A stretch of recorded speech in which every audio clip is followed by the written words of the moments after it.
ang mga kwento ng pag-ibig, kwento ng buhay at kwento ng pag-asa dito sa Barangay Love Stories. Love Stories.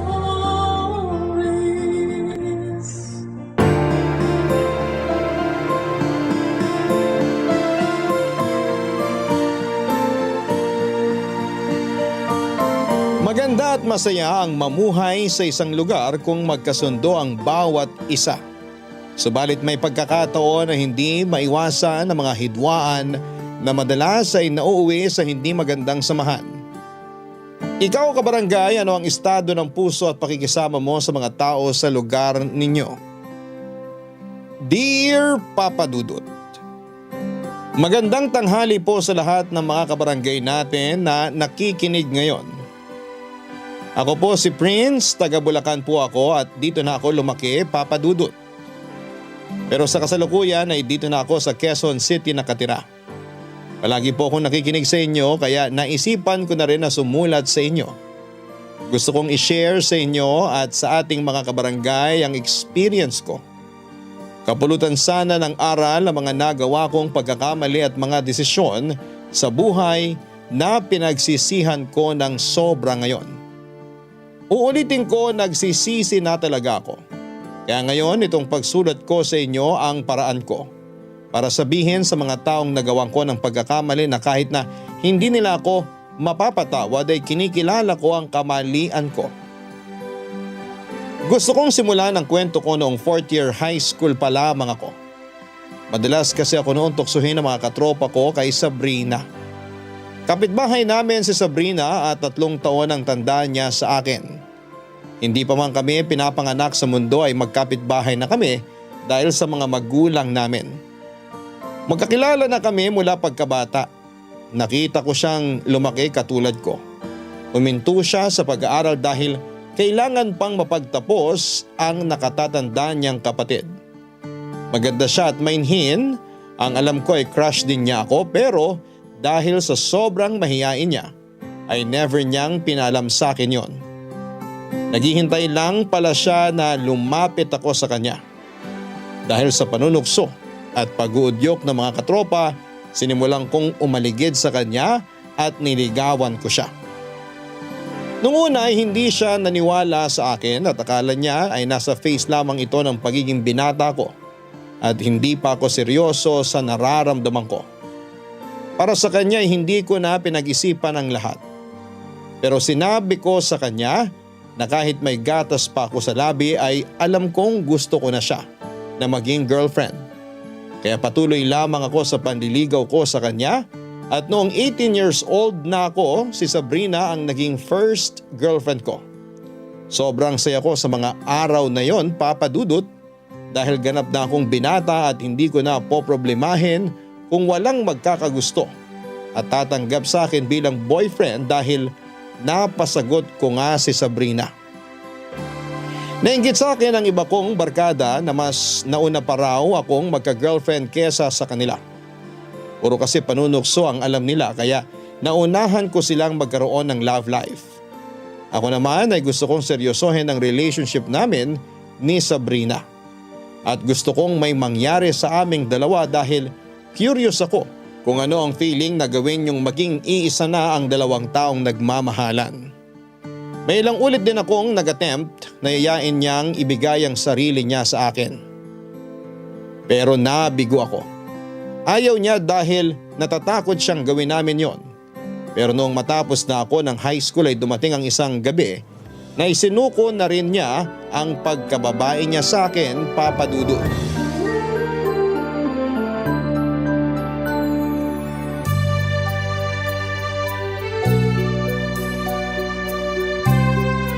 Sabrina, salamat ah. Mahal kita. Mahal din kita. Biruin mo. Halos 1 taon na kitang girlfriend pero ngayon lang nangyari to. Masaya ako na binigay mo na sa akin sarili mo. Mahal kasi talaga kita. Swerte ko naman at may isang tulad mo na mahal ako ng totoo. Hindi ka naman mahirap mahalin, Prince. Dahil pogi ako? Kapal nito. Aminin mo na. Crush na crush mo ako kasi nga ang gwapo ko. Hindi lang naman kita minahal dahil lang sa itsura mo. Ano pa? Dahil mabait ako? Basta. Anong basta? Sabihin mo na. Ngayon pa ba tayo maglilihiman? Nakita na natin lahat ng itinatago ng isa't isa? Ikaw talaga. Alam mo kasi, nakita ko na wala nang dahilan para hindi ko ibigay sa'yo ang sarili ko. Nangyari to kasi mahal na mahal kita. Mahal na mahal din kita. Sobrang saya ko. Hindi pa rin ako makapaniwala. Maniwala ka na. Ginusto natin to. Pakis nga. Masaya ako sa nangyari. Ganun pala yung pakiramdam. Nung una, hindi ko na-enjoy kasi nag-aalala ako sa pwede mangyari pero habang tumatagal, ikaw at ang pagmamahal natin sa isa't isa na lang yung iniisip ko. Ako rin naman. Natakot ako nung umpisa pero napalitan lahat ng saya. Lalo na nung hindi mo talaga tinanggal yung mga mata mo kakatitig sa akin. Ang gwapo mo kasi. Ako lang to. Di sinabi mo rin. Pakipot ka pa kanina. Oo na. Maganda ka, kaya bagay tayo. Kung magkakaanak tayo, sure akong gwapo't maganda. Huy! Ano pinagsasasabi mo magkakaanak tayo? Hindi pa naman ngayon, nasabi ko lang naman. Pero kung sakali, matagal pa yun. First time pa lang na may nangyari sa atin eh. Pero baka nga mabuntis ako. Paano kung mabuntis ako? Hindi ka naman gumamit ng protection kanina. Hindi ko naman alam na mauuwi sa ganito. Napapayag ka, kaya hindi ako handa. Hindi ako nakapagdala ng kapote. Hayaan na natin, nagkabiglaan eh. Tsaka, ginusto ko rin naman to. Yun naman pala eh. Kaya relax ka lang. Parang, ngayon pa lang ako nahihimasmasan matapos ang lahat ng nangyari. Prince, sana lang talaga hindi ako mabuntis. Paano kung mabuntis nga ako, Prince? Pananagutan naman kita kung sakali. Hindi naman yan yung inaalala ko. Alam kong mahal mo ko at kaya mo kong ipaglaban sa mga magulang mo pero pareho tayong wala pang natatapos. Paano na pag-aaral natin? Paano na yung future natin? Hindi naman tayo mayaman. Kailangan nating makatapos. Ayoko mabuntis. Hindi yan. Huwag mo na kasing isipin. Kinakabahan ako. Ayoko pa talagang mabuntis eh. Huwag ka na mag-overthink. Natatakot lang ako. Ang isipin mo, mahal natin ang isa't isa. Huwag mong isipin na mabubuntis ka. Kanina lang ang saya natin tapos ngayon umiiyak ka na. Masaya naman ako eh. Kinakabahan lang talaga ako na baka mabuntis ako. Sige na, tahan na. Mahal kita. Mahal din kita. Ipangako mo sa akin na hindi mo ako iiwan ah. Pangako, hinding-hindi kita iiwan.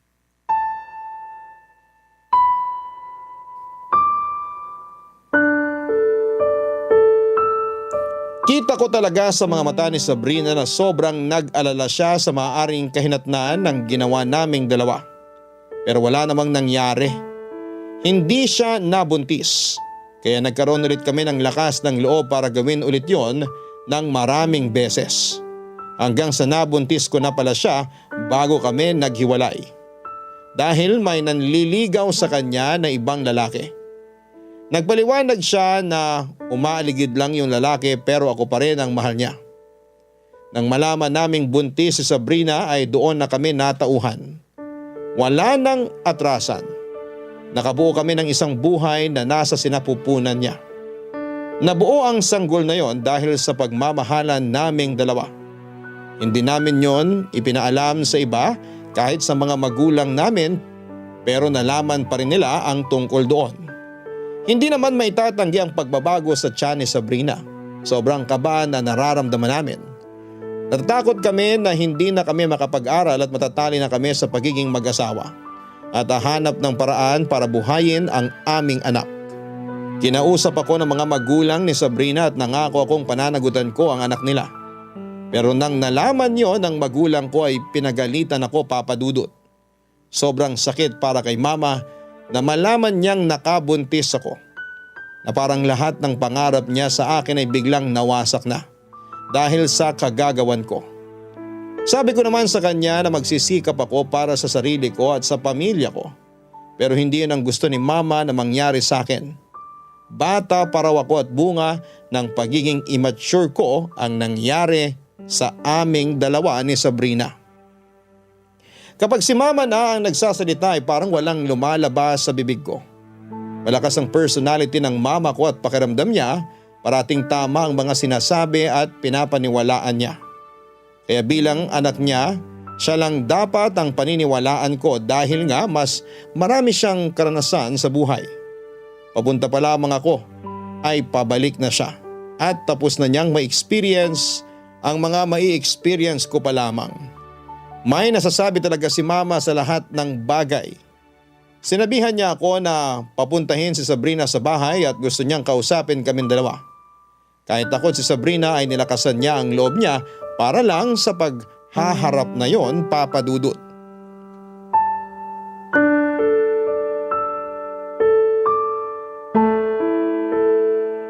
Ilang buwan na pala yan? 3 buwan na po akong hindi dinadatnan. Ibig sabihin 3 buwan ka ng buntis? Nag-pregnancy test na po ako. Pinagpiti po ako ng mga magulang ko. Anong sabi ng mga magulang mo? Yun ba yung pinatawag ka dun sa kanila, Prince? Opo, ma. Doon ko nakita sa bahay nila na positive yung resulta. Nabuntis ko nga siya. Ilang beses niyong ginawa yon? Ikaw, Sabrina, ilang beses may nangyari sa inyo ng anak ko? Hindi ko na po mabilang. 1 beses 1 araw? Inaaraw-araw mo ba ang anak ko para lang mabuntis ka? Pinlano mo ba talaga na mabuntis ka niya para panagutan niyang dinadala mo? Para matali ang anak ko sa'yo? Ma! Sagutin mo ako, Sabrina! Hindi po sa ganun, tita. Alam mo, kung 1 beses lang, naintindihan ko pang dala lang ng kapusukan niyo yung nangyari. Pero kung maraming beses na at paulit-ulit niyo nang ginagawa, ibang usapan na yon. Sa madaling salita, makati ka. Hindi po ako ganun. Mama naman! Tumahimik ka, Prince. Naku, Iha. Ano bang tawag sa'yo kung ganun? Kung hindi ka makate, hindi ka araw-araw magpapakamot sa anak ko. Hindi ka mabubuntis kung di mo sinuko ng maraming beses ang sarili mo. Ginusto mo dahil sa itsura mong yan, di na ako magtataka na makati ka pa sa higad. At ngayong nabuntis ka, gusto mo namang sirain ang buhay ng anak ko? Naku, hindi ako papayag. Wala naman po akong balak pikutin ang anak nyo. Hoy, wag mo akong paikutin, babae. Sabihin mo sa akin yung totoo. Tinrabaho mo talaga tong anak ko, no? Kasi may motibo ka talaga. Mas bata sa'yo si Prince. Ikaw dapat yung nakakaalam ng sitwasyon nyo. Ewan ko ba sa'yo? Bakit ang anak ko pa ang pinag-interesan mo? Mahal ko po siya. Tumigil ka. Yang sarili mo lang ang mahal mo kaya mo to hinayaang mangyari. Akala mo siguro hindi ko alam, no? Alam ko na hindi lang si Prince yung lalaki mo. Hindi po totoo yan. Naku, wag ka nang magsinungaling. Wag ako, Neng. Totoo ba, Sabrina? May iba ka pa bukod sa akin? Wala. Ikaw lang ang mahal ko, Prince. Tumigil ka. Malandi ka. At ngayong nabuntis ka na ng kung sino, kay Prince mo gustong ipasalo yung kakirihan mo? Kapal din ang apog mo, no? Wala po akong ibang lalaki. Si Prince lang po talaga. Hindi si Prince ang ama ng dinadala mo. Sigurado ako. Kaya hindi pwedeng panagutan ni Prince yan. Malandi kang babae. Hindi papasayang kasinungalingan mo sa akin. Huwag mong sirain ang buhay ng anak ko dahil marami akong pangarap para sa kanya. At hindi kasama doon ang maging tatay ng bastarda mong anak. Grabe naman kayo kung makapagsalita. Anong grabe ron? Hindi grabe ang magsabi ng totoo. Ikaw yung grabe. Hindi ka lang malandi. Sinungaling ka pa. Hindi ako sinungaling. Binuntis ako ng anak nyo. Yun ang totoo. Hindi nyo naman kailangang dustahin ang pagkatao ko dahil lang hindi kayo naniniwala. Parang hindi kayo babae ah. Sabrina, huwag kang umalis! Ang kapal na mukha mo, Prince. Hayop ka. Bahagang puntot mo. Sabrina, sandali! Prince, huwag mo na siyang sundan. Pero ma! Sa akin ka maniwala. Hindi ka lalabas ng bahay para sundan siya. Naintindihan mo? Ma, hindi Huwag pwedeng… nang matigas ang ulo mo. Makinig ka sa akin, Prince. At huwag na huwag mong susuwayin tong sasabihin ko sa'yo. Ayoko nang makikipagkita ka sa babaeng yon. Naintindihan mo? Naiintindihan mo? Opo. Huwag kang tatanga-tanga. Tigilan mo na yung kahibangan mo. Hindi mo anak yung dinadala niya kaya dito ka lang sa bahay. Pumirmi ka rito.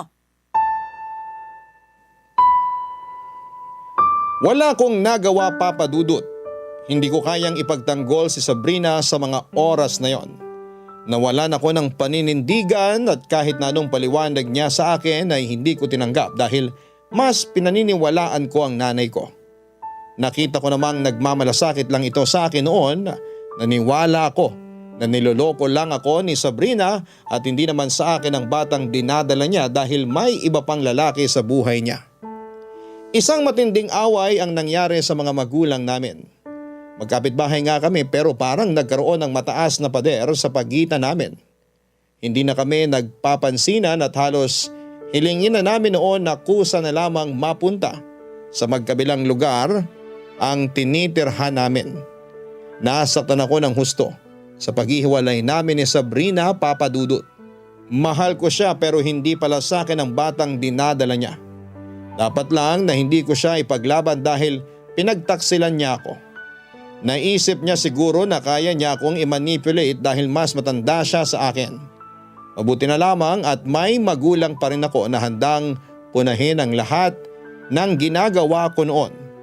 Pero pagkatapos ng hindi namin pagkakaunawaan ni Sabrina, ay may nalaman ako na nakapagpabago ng isip ko tungkol sa kanya, Papa Dudut. Barangay Love Stories. Barangay Love Stories.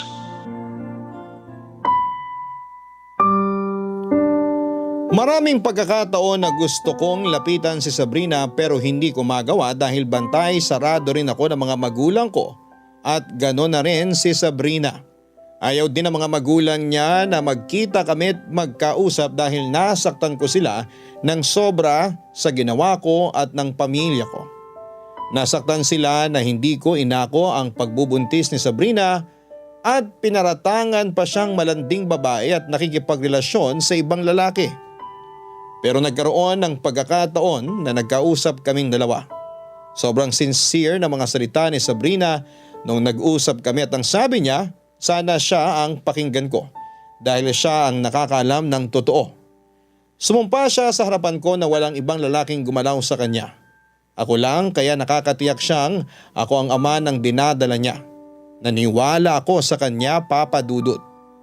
Nagulat ako nang sinabi niya sa akin na gusto niyang magtanan na kami kung totoong naniniwala ako sa kanya.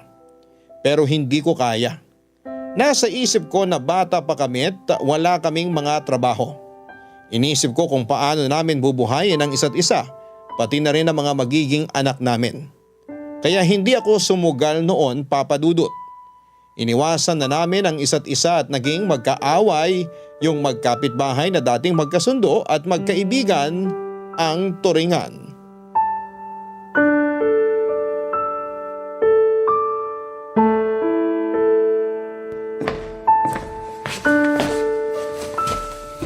Prince! Ma? Tatakas ka na naman, no? Ma!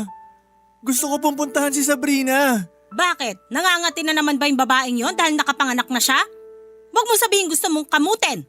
Ma, hindi naman po ganon. O ano? Dahil sa bata, ganun ba? Opo, gusto ko makita ang anak ko. Nahihibang ka ba? Hindi ka lalabas ng bahay. Ma, gusto kong makita ang anak naming dalawa. Anak ko yung bata. Hindi mo anak yon. Anak yun na ibang lalaki na sinabay niya habang kayo pa. Kahit ano pang sabihin nyo, anak ko yung ipinanganak niya. Tumigil ka. Wala kang alam. Nakita ko sa pictures na pinadala sa akin ng tropa ko.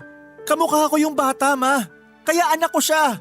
Kamukha ko siya nung bata pa ako. Naniwala ka kagad sa picture?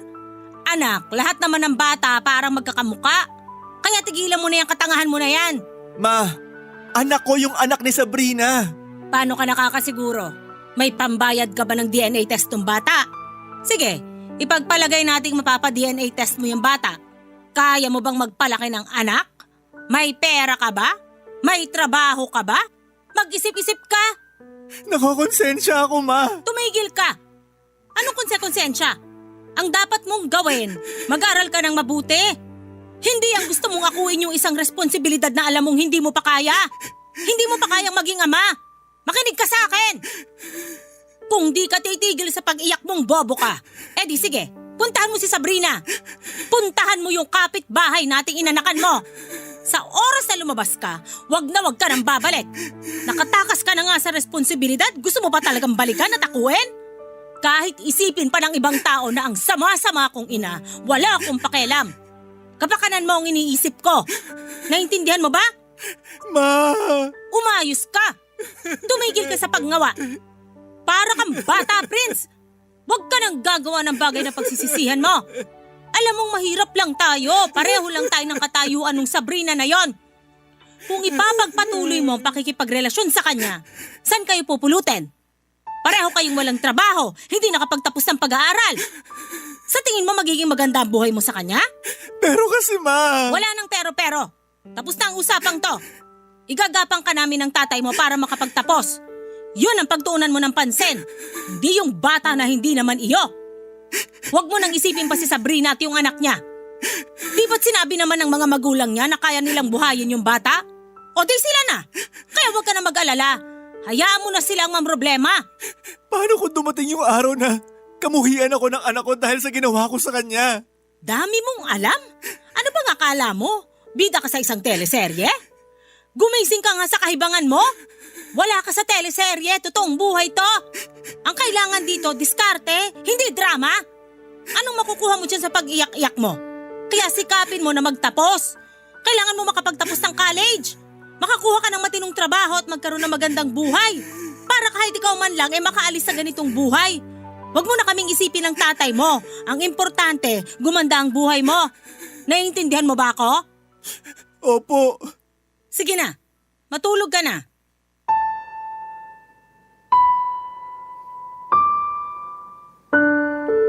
Pinakinggan ko si Mama Papa Dudut.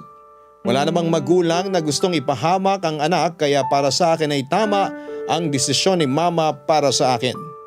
Itinigil ko na ang pakikipagkita o pakikipag-communicate kay Sabrina at sa anak niya. Inisip ko na lamang na hindi ko nga anak ang bata para hindi na ako mabagabag sa bawat gabi. Ang dating pag-ibig ay napalitan ng galit. Hindi na kami nagpapansinan ni Sabrina.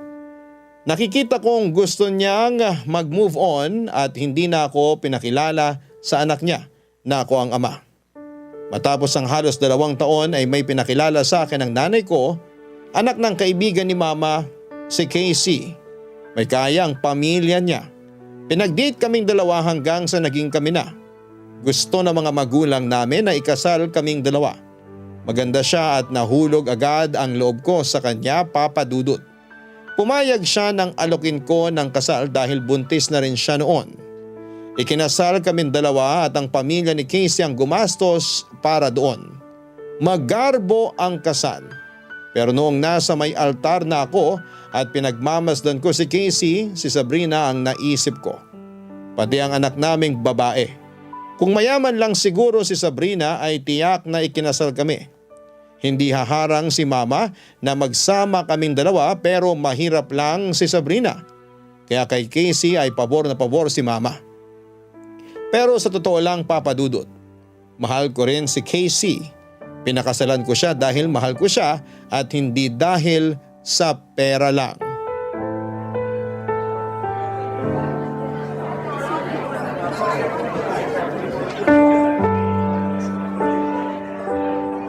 Sobrang saya ko, mahal. Kuritin mo nga ako. Parang nananaginip lang ako. Casey, hindi mo na kailangan pang kurutin. Eto, hahalikan na lang kita. Mwah! Lahat ng to hindi pa naginip. Kasal na tayong 2, mahal. Asawa na kita. Magiging magulang na tayo soon. Sana maging maayos yung panganganak ko. Kinakabahan na talaga ako. Ano ka ba? Huwag kang kabahan. Kaya mo. Nandito lang ako.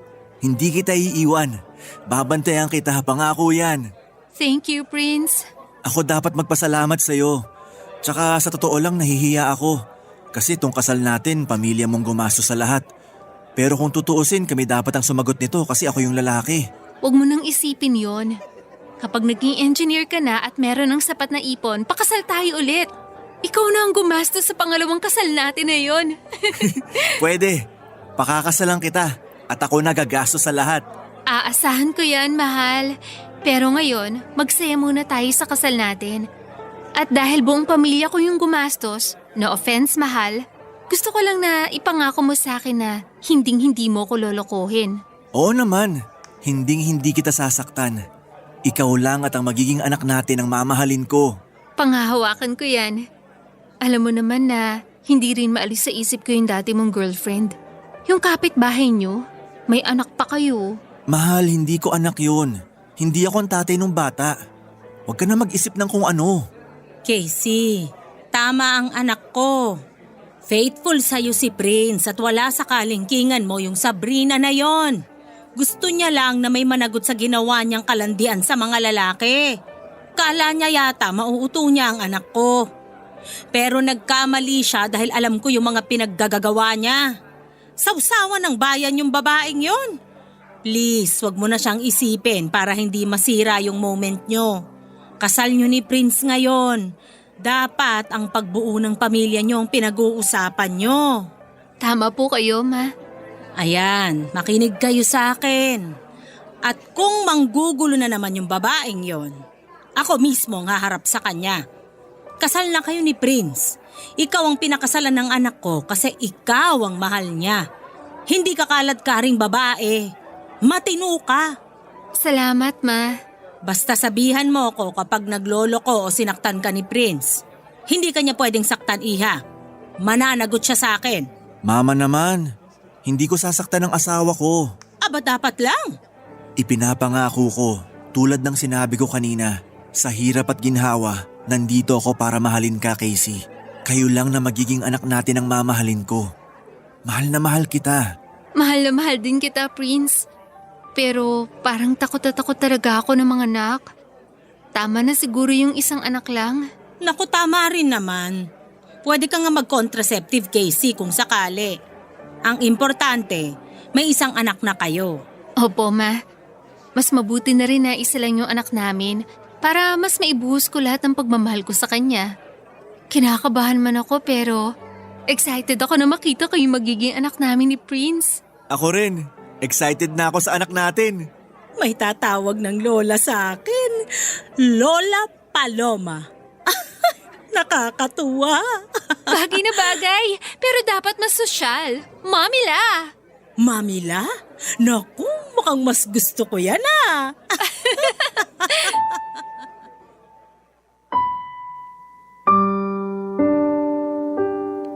Papadudot mahal ko si Casey. Nagpakasal ako sa kanya hindi dahil sa katayuan ng buhay.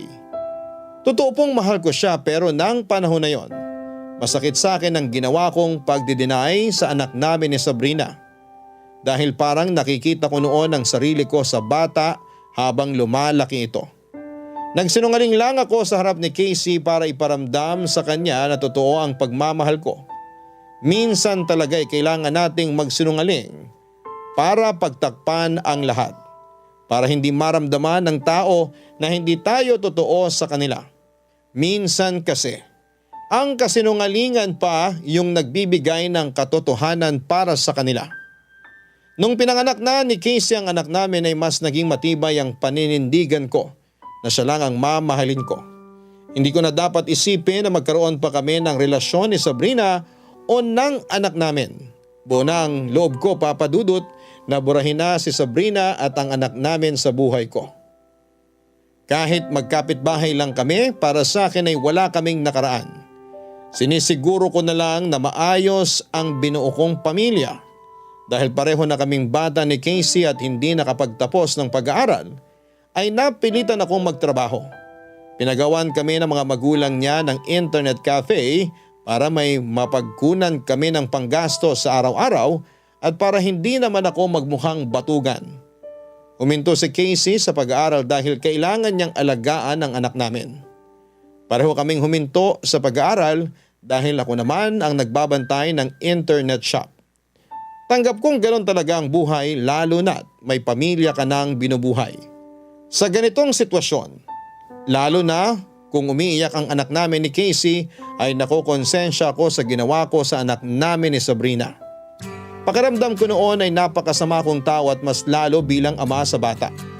Pero wala na akong magawa dahil hindi naman ako nagpakaama. Isa pa ay may anak na rin akong inaalagaan ng panahon na yon. Barangay Love Stories. Barangay Love Stories. Alam kong may kanya-kanya na kaming buhay ni Sabrina, Papa Dudut. Pero apektado pa rin ako sa mga ganap niya sa buhay dahil magkapit-bahay pa rin kami. Kung hindi ako nakapagpatuloy sa pag-aaral ko Nakapagtapos naman si Sabrina ng kurso niya sa kolehiyo. Naging malusog ang aming anak na hindi ako kinilalang ama. At ang mas masakit pa ay nakikita ko pa noon kung paano makipaglambingan ang anak ko sa abogado niyang boyfriend. Parang sila ang magama at feeling ko na dapat ako ang lumalambing sa bata. Ayaw ko mang isipin pero nagsiselos ako. Sa pagsasama namin ni Casey walang araw na hindi kami nag-aaway. Nagsiselo siya tuwing may pagkakataong nahuhuli niya ako na tumitingin kay Sabrina kahit na hindi naman yon sinasadya. Hindi naman niya tinatanggap kahit na anong paliwanag ko. Inuulit niya sa akin na ang pamilya niya ang nagpapakain sa amin, ang nagbigay ng pagkakakitaan namin. Pero pinagtatrabahuhan ko naman. Hindi naman ako batugan na humihilata lang. Hindi ako ganon papadudot. Pero masakit kapag galing mismo sa bibig niya na parang ginagamit ko siya at ang pamilya niya para lamang sa pera. Dahil kung pera-pera lang talaga sana ay humanap na lamang ako ng babae na mayaman talaga para hihilata na lamang ako. Kung si Sabrina kaya ang ipinaglaban ko, baka ibang naging buhay ko dahil sa pagkakaalam ko ay maraming pangarap si Sabrina para sa aming dalawa. Sabi niya sa akin na kapag maipanganak niya ang anak namin ay gusto niyang bumalik sa pag-aaral para kapag nakapagtapos siya ay kaya naming suportahan ang pag-aaral ng mga anak namin. Nagawa ni Sabrina ang makapagtapos. Pero ako ay parang kandilang nawawala ng apoy para mangarap. Lalo na't araw-araw na lamang akong inaaway ni Casey.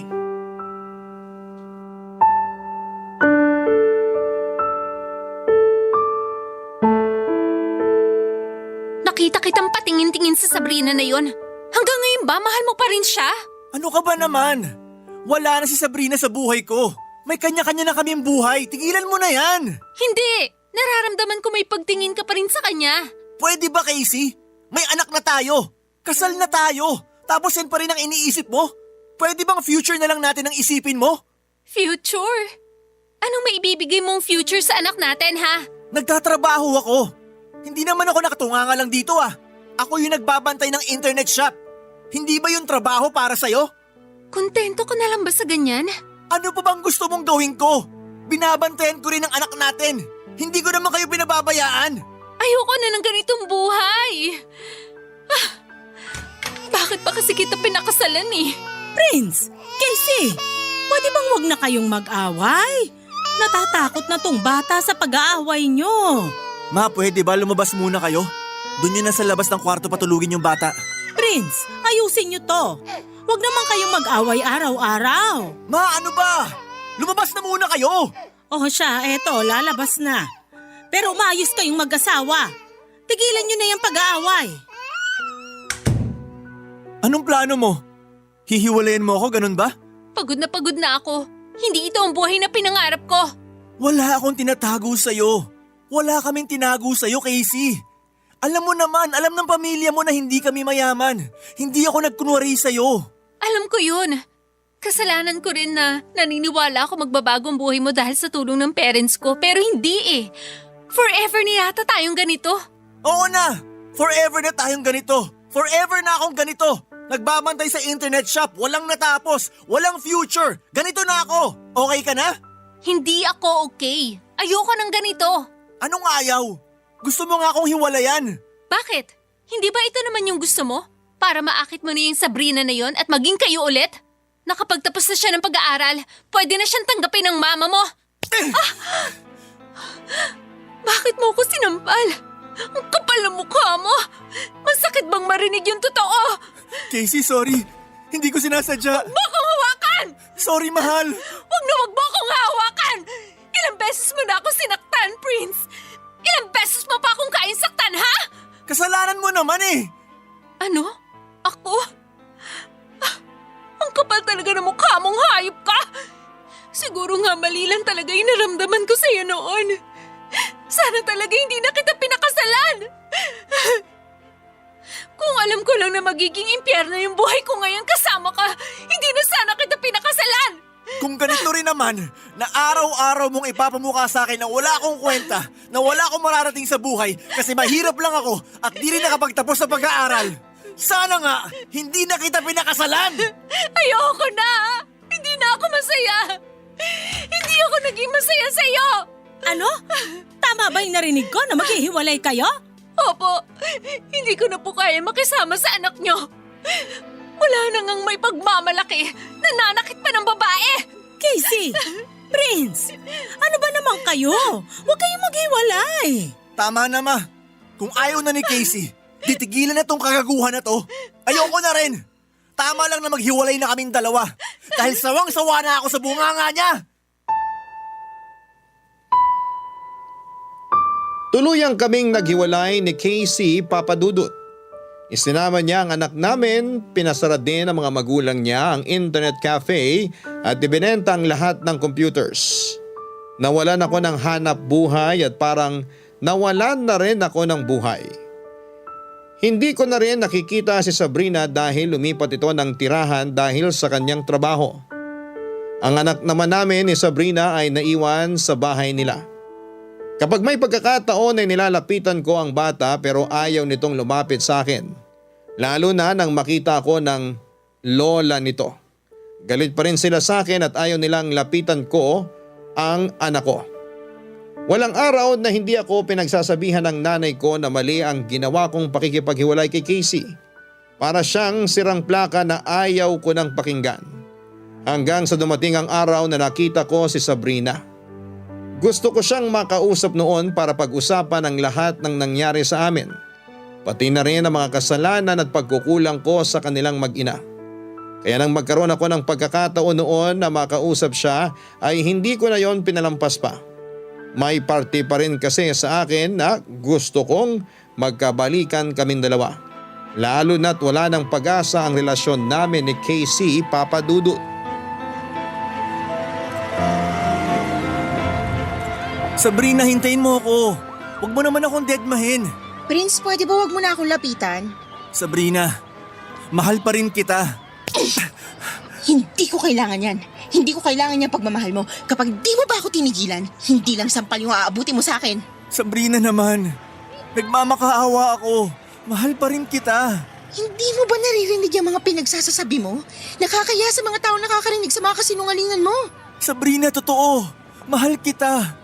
Balikan mo na ako. Wala na kami ni Casey. Hindi ka na talaga natuto. Hindi mo ako mahal at mas lalong hindi mo mahal yung anak ko. Sarili mo lang yung mahalaga sa'yo.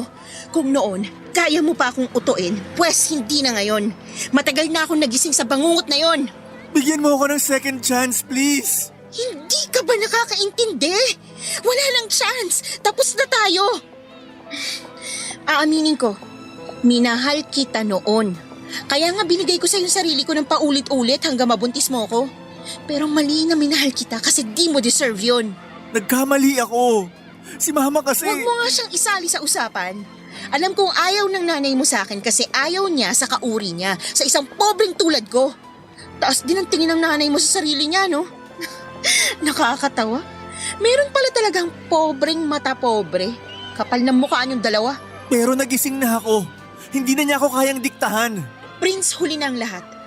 Wala nang second chance para sa atin at may boyfriend na ako. At kahit nagkataon na wala akong boyfriend, hindi na ako papatol sa'yo. Hindi ako papatol sa isang lalaking may asawa na. Hindi pa ako ganun kadesperada para magpakatanga sa isang katulad mo.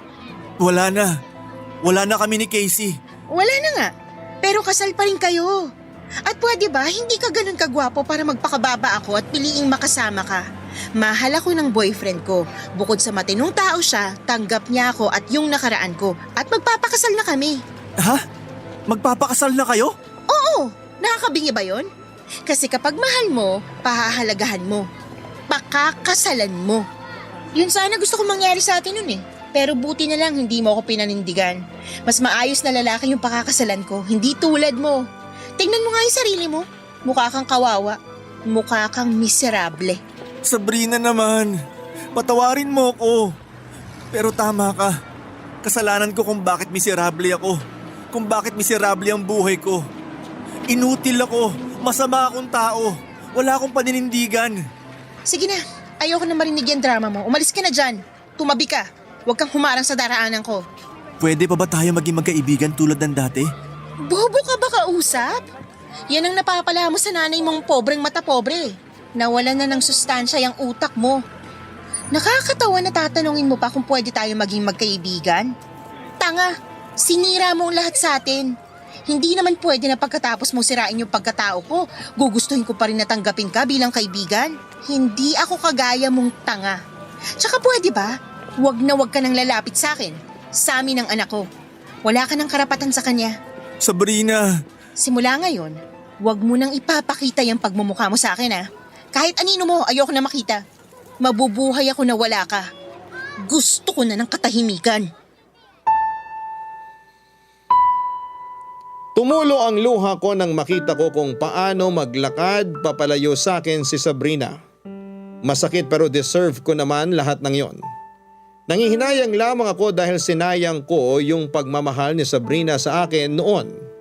Naging makitid ang utak ko at nauwi sa maling desisyon pagdating sa pag-ibig. Kaya naisip kong pumunta na lamang dito sa Manila para humanap ng trabaho at magbagong buhay. Natanggap ako sa construction, Papa Dudut. Gusto kong makaipon at magpatuloy sa pag-aaral. Gusto kong magbigay ng sustento sa mga anak ko pag nakatapos na ako ng pag-aaral. Gusto ko silang pag-aralin gamit ang sarili kong pera. Papa Dudut, gusto ko talaga na kapag lumaki na ang mga anak ko ay hindi sila makapag-asawa ng tulad ko. Sana'y makatagpo sila ng matino at kaya silang ipaglaban. Hindi tulad ko na isang duwag at sa ngayon ay hindi na ako tumitingin sa babae. Ayaw ko nang makasakit pa at makasira pa ng buhay. Nabalitaan ko, Papa Dudut, na kinasal na si Sabrina sa boyfriend niya. Masaya ako na naging maganda ang buhay nilang mag-ina. Si Casey naman ay may kinakasama ng ibang lalaki at mabuti naman ang naging kalagayan ng anak ko sa kanila. Sana sa lahat ng mga nakikinig sa kwento ko, lalo na sa mga lalaki dyan, huwag niyo pong gayahin ang ginawa ko. Kapag hindi pa kayo ready, huwag na huwag munang galawin ang isang babae at huwag kayong pumasok sa isang sitwasyon na ikakasira ng buhay ninyo. Dahil nasa huli talaga ang pagsisisi. Hanggang dito na lamang po ang kwento ko, Papa Dudut. Maraming salamat po sa mga kabarangay na nakikinig. Maraming salamat din sa Barangay LS 97.1 sa pagkakataon na maitampok ang kwento ng aking pag-ibig, buhay at pag-asa sa nangungunang Barangay Love Stories. Ang inyong forever kapuso at kabarangay, Prince. Nagustuhan ng iyong napakinggan? Ituloy yan via live stream sa www.gmanetwork.com/radio.